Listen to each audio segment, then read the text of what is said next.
Nelsons and saltmarsh sparrows are greatly affected by lunar tidal cycles in coastal marshes. These sparrows synchronize nesting to avoid the peak high tides around each full moon, which would flood the nests, and therefore will nest several times during the breeding season.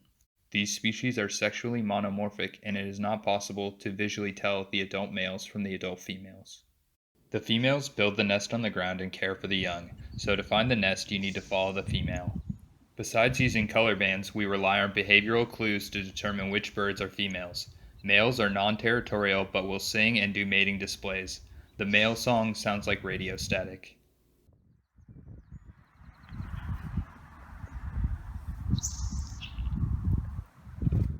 Males will often fly hundreds of meters away, while females will typically not fly very far when flush from the grass. Females will chip at us when we are getting close to a nest and try to distract us away from it.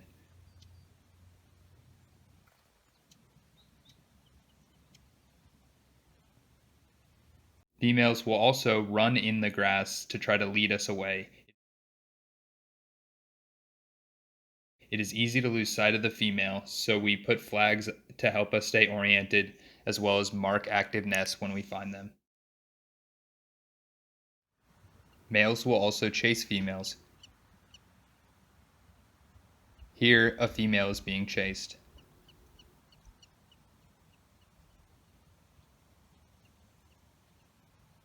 Besides behavioral observations, we find nests by systematically searching within our study site. We carefully search under each clump of grass that looks like a good nesting site. When we hear chipping or are near a spot where a female flushes from repeatedly, we look through the vegetation to find the nest. Here is a replay of a female flushing. They like to build nests in a mix of two saltmarsh grasses, Spartina alterniflora and Spartina patens. The nests are round and cup-like.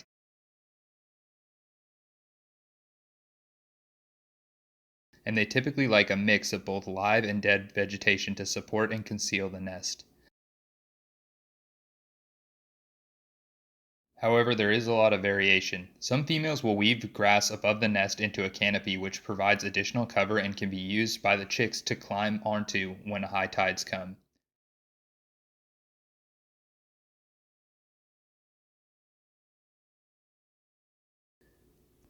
Once a nest is located, we take a GPS point, mark the nest with a flag about a meter away, deploy a circular temperature logger called an iButton,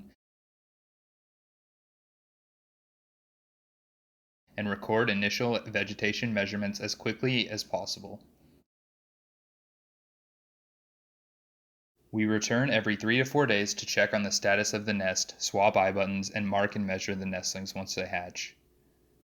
The nestlings are altricial and grow rapidly, spending up to 14 days in the nest before they fledge.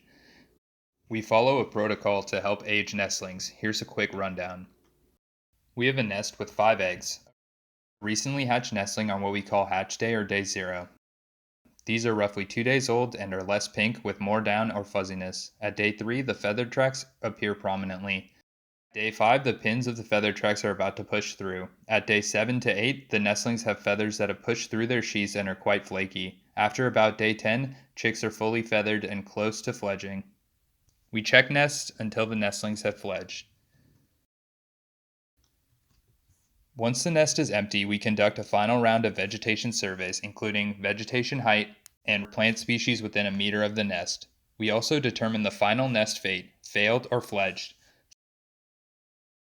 Failed nests are typically flooded so that they are wet and typically would occur around the new moon or the full moon when the tides are the highest. Fledged nests are covered with poop and are stomped down around the edges. Often you can hear the female and her fledglings chipping nearby, and hopefully we'll catch the juvenile next year.